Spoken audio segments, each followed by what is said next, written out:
En este mundo vemos las evidencias palpables de la existencia del maligno. Y el único poder del que podemos disponer para combatirlo se encuentra solo en la palabra de Dios. Esta espada de dos filos nos prepara para pelear la lucha espiritual.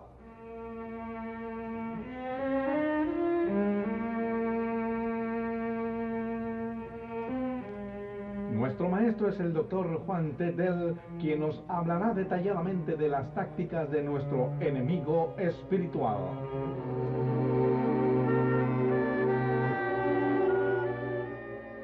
En esta lección estudiaremos sobre la importancia de estudiar este tema.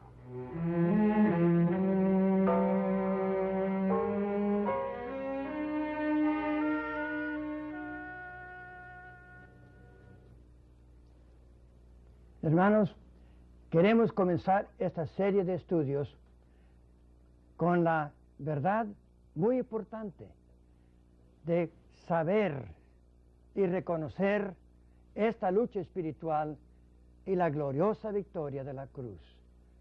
La importancia de este estudio.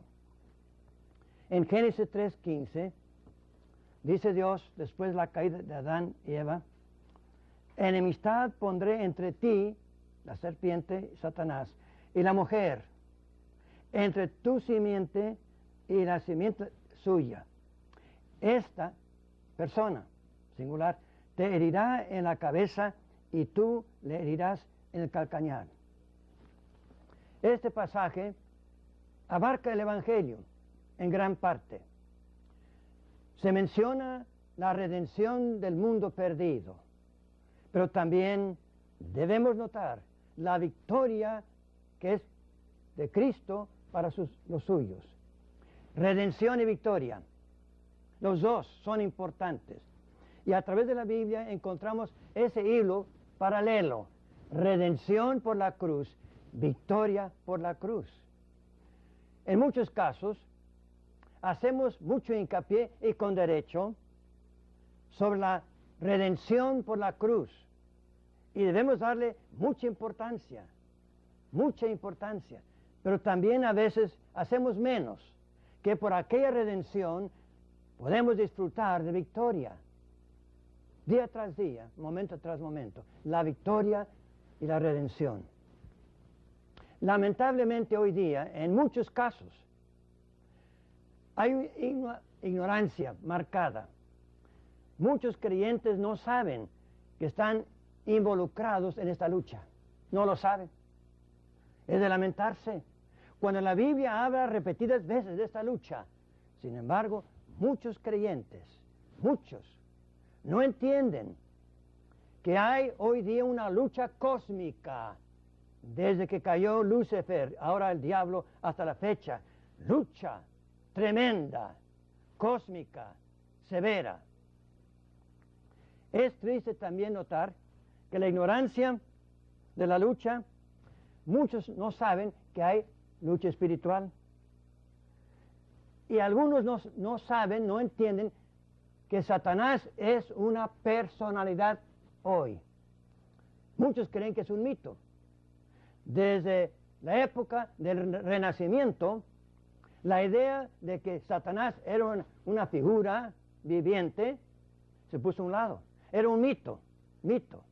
Y para muchos hoy día el decir Satanás es como un mito, una figura que no es real. Es interesante que mientras tanto que uno vaya dentro de una ciudad, fuera de la ciudad, más allá, en lugares donde no hay carreteras, el pueblo y las culturas reconocen que Satanás es una figura, es un ser, un personaje actual. Yo recuerdo todavía, estando en México, entrando a la sierra de 100 kilómetros hacia adentro, donde no había carreteras, ni teléfonos, ni vías de comunicación.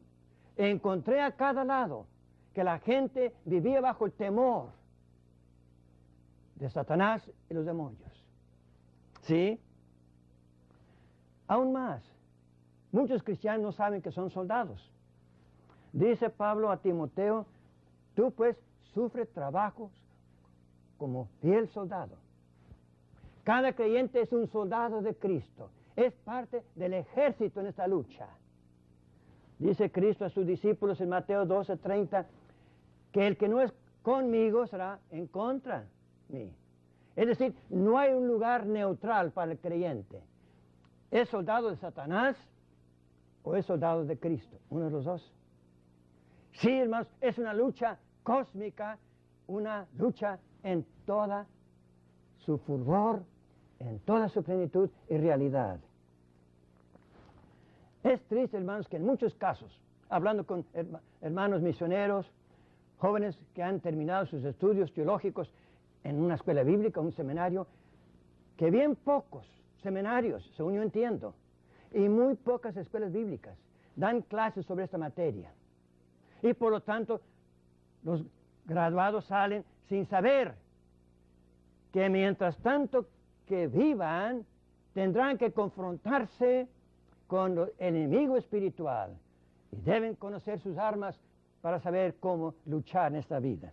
Yo recuerdo, hace unos cuantos años, por cierto, asistiendo, tomando parte en un programa en una iglesia muy misionera, por cierto, allá en Filadelfia.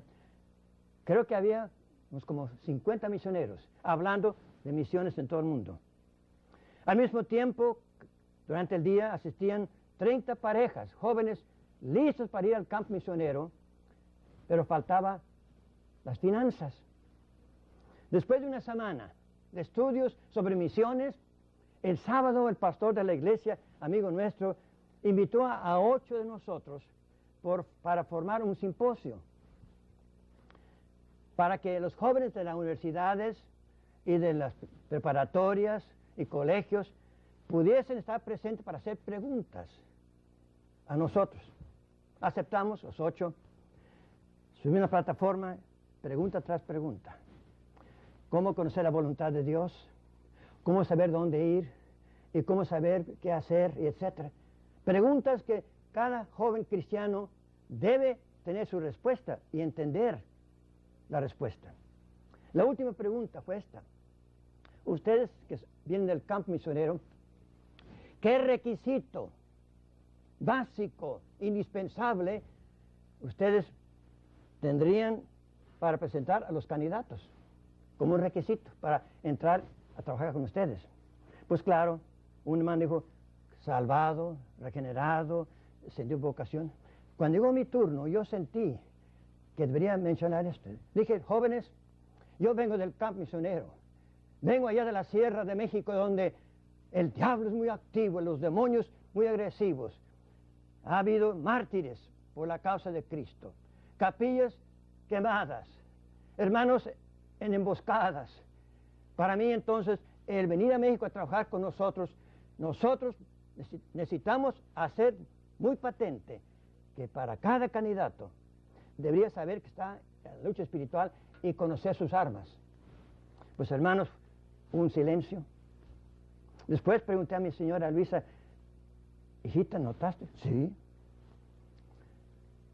Nos retiramos al fin de la semana. El año siguiente, otra vez en la misma iglesia, misiones.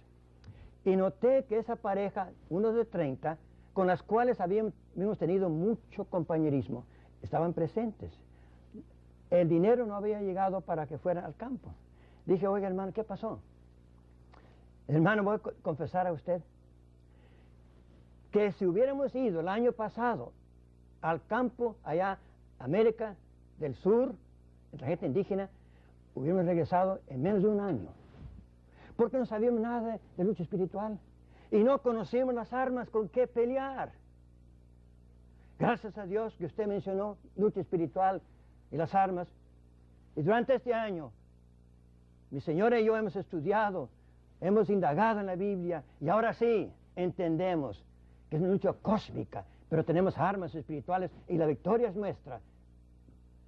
A fin de semana saldremos a la selva del Amazonas, preparados. Oh hermanos, ¿por qué no se menciona esta lucha? ¿Por qué no se hace patente la necesidad de conocer las armas? Y hay muchas víctimas en el campo misionero y en el campo cristiano, de hermanos que han fracasado por no saber esto. Nuestra segunda razón por qué es importante el tema, por la derrota de muchos creyentes por no saber esta verdad. Dice 2 Corintios 4:4 que el Dios de este siglo, desde la caída hasta el día cuando venga Cristo, este siglo, ha cegado. Y por eso muchas veces, hermanos, cuando predican el Evangelio, no ven resultados. Parece una vida, un servicio estéril. Y parece que no hay, aparentemente, a la vista humana, resultados. Viene la derrota, viene el desánimo y viene el deseo de regresar, ya sea a sus tierras o a su casa. ¿Cuántas derrotas no ha habido en la vida cristiana? La historia no lo registra todo, pero hay fracasos y derrotas por todo el camino de la vida cristiana. Tengo muy presente la vida de Santiago Fraser. Cuando tengan tiempo en inglés, la biografía escrita por su hija, Mountain Rain, donde nos habla de este joven, bien preparado académicamente. Había graduado en una escuela bíblica de mucha reputación. Fue a la China a trabajar. Predicando el Evangelio, algunos aceptaban y avanzaba más adentro. Y al regresar, aquellos que habían profesado aceptar a Cristo vivían una vida más carnal que antes. Santiago Fraser sintió un desánimo tremendo, una derrota, una depresión, que oraba y parecía que las palabras rebotaban el techo. Una carga tremenda sobre su corazón, una depresión que no podía soportar. Pensó regresar a su tierra, pensó aún suicidarse. Pero un día, glorioso para él, llegó a sus manos el magazine El Vencedor, donde el autor y los artículos hablaban de lucha espiritual y las almas. Fue como agua fría en tiempos de calor. Fue como una bendición tremenda en su vida. Desde aquel momento comenzó a notar y a demandar la victoria a través de la cruz. ¿Cuántas derrotas, cuántas dudas ha habido? El caso de Demas, para mí el caso más triste. Dice Pablo, Demas mi compañero. Después, Demas, sin ningún adjetivo. Y aquí en 2 Timoteo 4:10, Demas me ha dejado, me ha abandonado, porque el amor a este siglo le ha ganado. Demas, obrero, soldado hasta cierto punto fiel y capaz. Pero llegó un momento, quizás de un descuido en esta lucha espiritual, y el mundo lo atrayó. No digo que se perdió espiritualmente, pero ya no fue útil. Derrota por no saber que en la vida cristiana estamos en una lucha espiritual, con enemigos brutales, salvajes, que procuran destruir nuestra vida y nuestro testimonio. Derrotas en cantidad, por no tomar en serio esta verdad.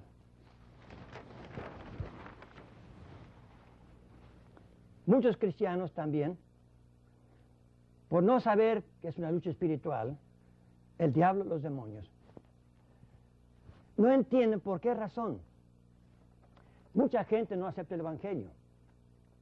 Predican con sinceridad, en detalle, pero hay una hostilidad, una oposición al Evangelio. No lo entienden, no saben por qué. Dice Cristo a los discípulos en Juan 15, 18, 16, 2, ustedes van al mundo con el Evangelio. Habrá enemigos, habrá barreras, habrá hostilidad, porque el mundo no ama el Evangelio. Digo, Cristo no me ama a mí. Y ustedes, mis seguidores, tendrán que recibir el odio, la oposición mía en el servicio mío. ¿Sí?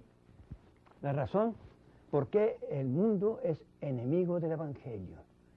Pensamos, bueno, el Evangelio es tan lindo. Es nada menos la luz de la gloria de Cristo Jesús en el rostro de Cristo Jesús. ¿Cómo es posible que el mundo odiara al Evangelio? ¿Cómo es que el mundo rechazara el Evangelio cuando es el mensaje vivo, la solución perfecta a los problemas morales de la vida? Pecado. ¿Cómo es que el mundo no corresponde con amor? Porque el diablo los ha cegado. Y la mente no comprende. Mientras tanto que el diablo o los demonios tengan bajo su control la mente de la persona, domina la vida. El centro de su poder es la mente. Ha cegado la mente de los que se perecen. En cuarto lugar, muchos fracasos en la vida cristiana, en la lucha espiritual, se explican bajo esta idea. No saben quiénes son los verdaderos enemigos. Creen que posiblemente son circunstancias contrarias, barreras, obstáculos. Y el enemigo es barreras, obstáculos, algo impersonal, cosas. Otros pueden fracasar porque piensan que el enemigo espiritual en esta lucha son personas que se oponen al Evangelio. Otros a gobiernos que se oponen al Evangelio, y etcétera. No, hermanos, el enemigo es el diablo y los enemigos, los demonios. Yo recuerdo haber escuchado a un misionero que Dios usó grandemente allá en México.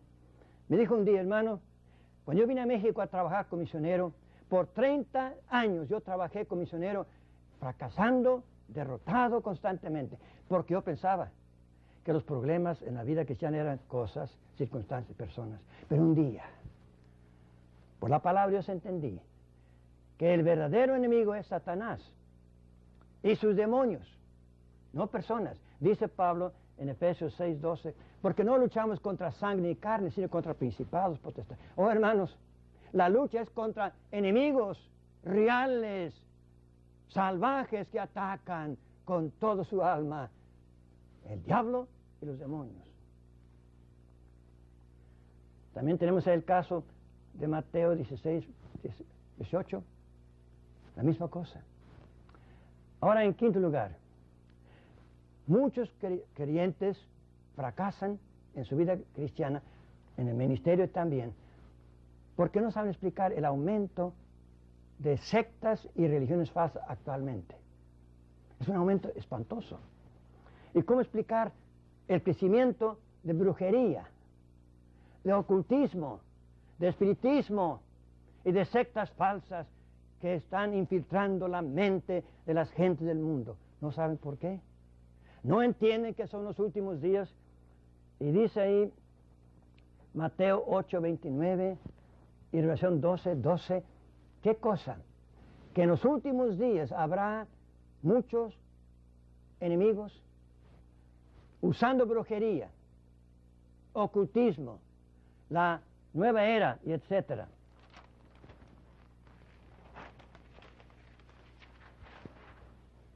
¿Por qué razón hay tanto crecimiento? Ya hemos dicho.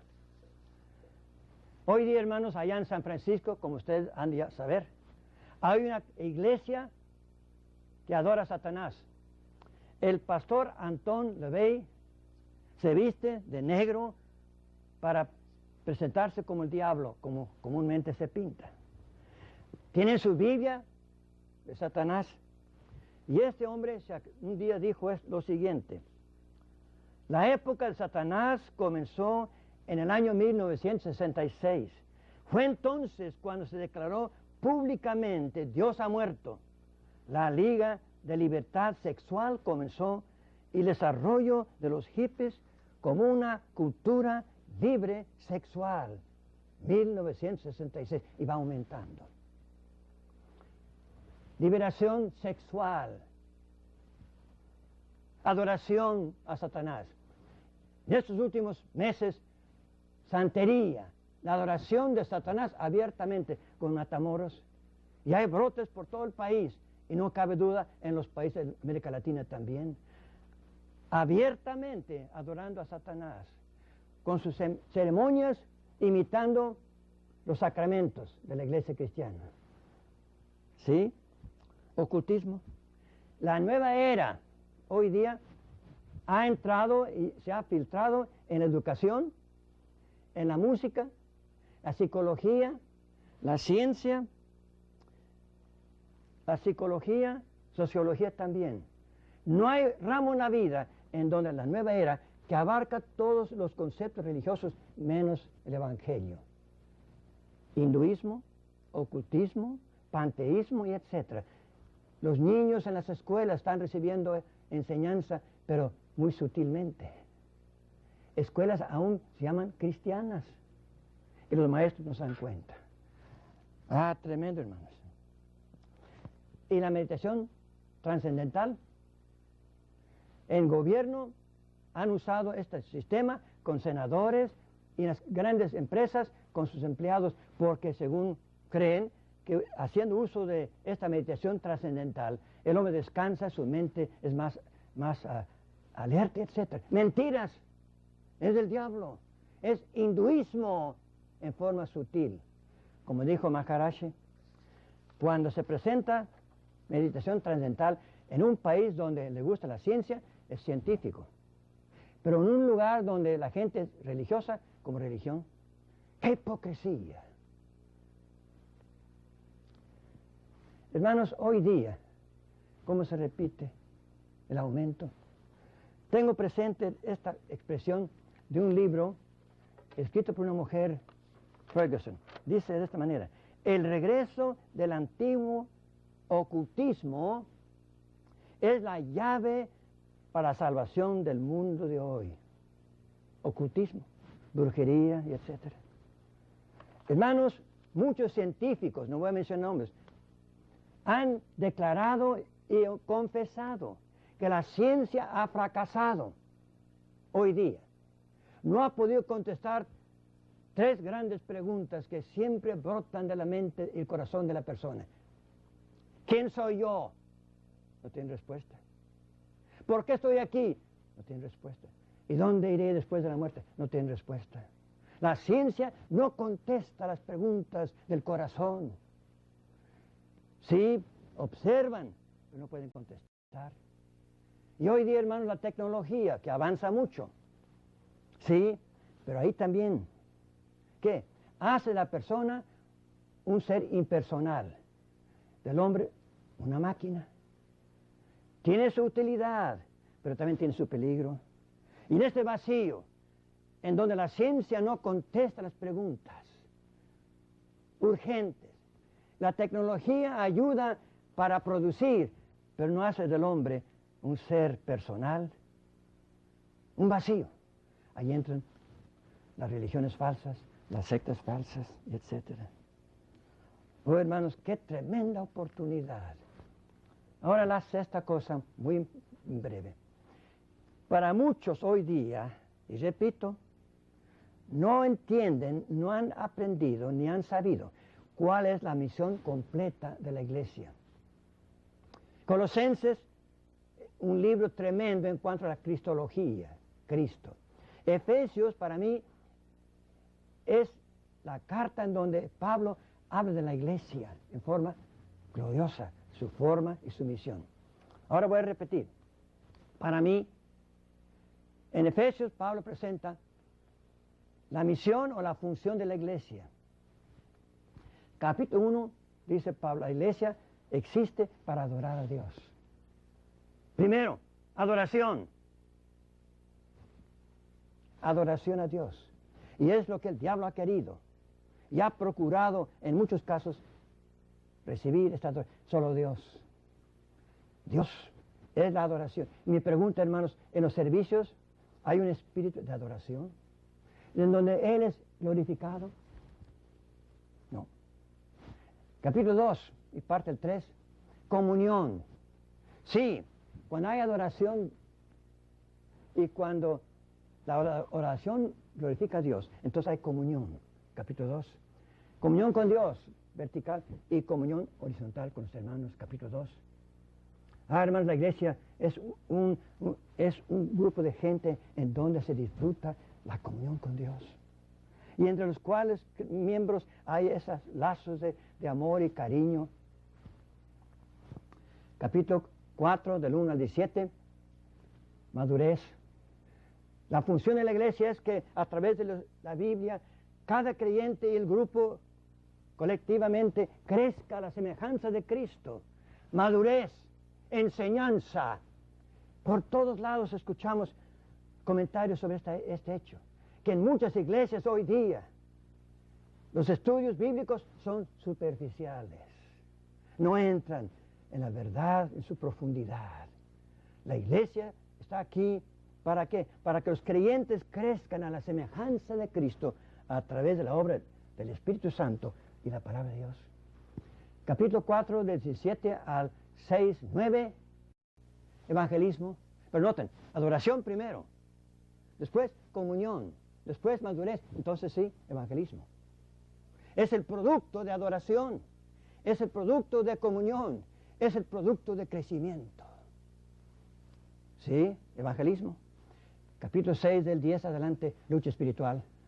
Y aquí sí hay un vacío alarmante y trágico. La iglesia son soldados de Cristo y luchan por Cristo bajo su bandera, lucha espiritual. Bien pocas iglesias entienden esto. Para terminar, quiero hacer una conclusión a estos pensamientos y la razón por qué queremos presentar esta serie. ¿Cuál es el propósito de esta serie? En primer lugar, hermanos, esta serie, que seguirá en su turno, es para hacer muy patente que Dios en su plan para el cristiano no tiene lugar para derrota, victoria, siempre. Que en los planes de Dios no hay lugar para derrota espiritual. Porque Dios es omnipotente, omnisciente, y en su plan divino para la iglesia, para el cristiano, no hay lugar para tregua ni para derrota. Y estos estudios esperamos que nos hagan entender esta gran verdad. Además, queremos en estos estudios hacer muy patente y con todo el corazón declarar con la Biblia en la mano que la victoria de la cruz es la experiencia de cada creyente. No avanzamos en victoria, comenzamos con victoria y andamos en la victoria. Sí, que cada cristiano debe disfrutar de la victoria de la cruz y no andar cayendo en derrota, en desánimo, porque no hay lugar por la cruz que nos da victoria. Y eso vamos a estudiar más enseguida. En tercer lugar, queremos enfatizar en estos estudios la derrota absoluta de Satanás, su derrota. Y vamos a ver que desde cuando cayó entre los ángeles en el cielo, desde Génesis 3 hasta Malaquías, procuró que Cristo no viniera al mundo para ir a la cruz. Y fracasó. Siempre. Porque Dios no puede fracasar. Y en el plan de Dios que viniese la simiente de la mujer para dar el golpe mortal a la cabeza de la serpiente, desde Génesis 3, 15 hasta Malaquías, Satanás procuró poner barreras, pero Cristo vino. En su encarnación hasta su muerte en la cruz, todavía Satanás tentando, atacando, pero Cristo nunca pecó. Subió a la cruz, vida perfecta, sin pecado, holocausto completo para la justicia de Dios y para la culpa del hombre. Ahora, en su resurrección, Cristo no fracasó. Y Satanás procuró de todas maneras que no resucitara, pero resucitó. Y un día, no aquel día glorioso de la tumba, ascendió al cielo y está sentado hoy día a la diestra de Dios Padre. En los estudios que vamos a seguir, queremos hacer muy patente estas grandes verdades. Que la iglesia marche en triunfo por el triunfo de la victoria de la cruz. 2 Corintios 2, 14. Gracias a Dios, es de Dios, que nos lleva siempre, siempre en esa marcha gloriosa, desde aquí hasta el cielo, victoriosos en Cristo Jesús. Repito, hermanos, en los estudios que siguen, queremos enfatizar estos puntos, que desde el principio hasta el fin, en el plan de Dios, la cruz es el centro. La derrota de Satanás abiertamente, Colosenses 2, y la victoria para la iglesia nuestra. San Agustín un día dijo lo siguiente, y es un tanto interesante. En un libro dijo esto: la cruz de Cristo fue la ratonera en donde cayó Satanás. Victoria. Oh, hermanos cristianos, levantémonos de apatía, tomemos en serio la enseñanza bíblica, que nos encontramos en esta lucha cósmica. Pero hay victoria a cada paso, porque la victoria de la cruz es la victoria en la cual vivimos y disfrutamos los frutos de la cruz, con tal que seamos soldados fieles, cumplidos, entregados, dedicados.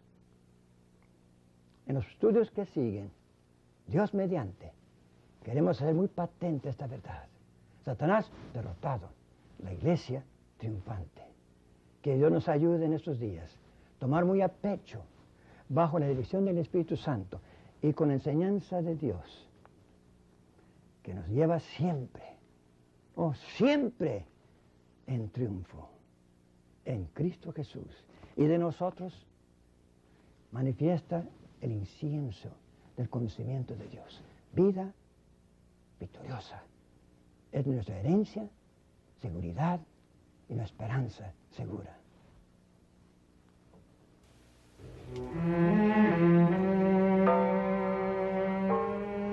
Recomendamos que siga usted estudiando más a fondo estas lecciones.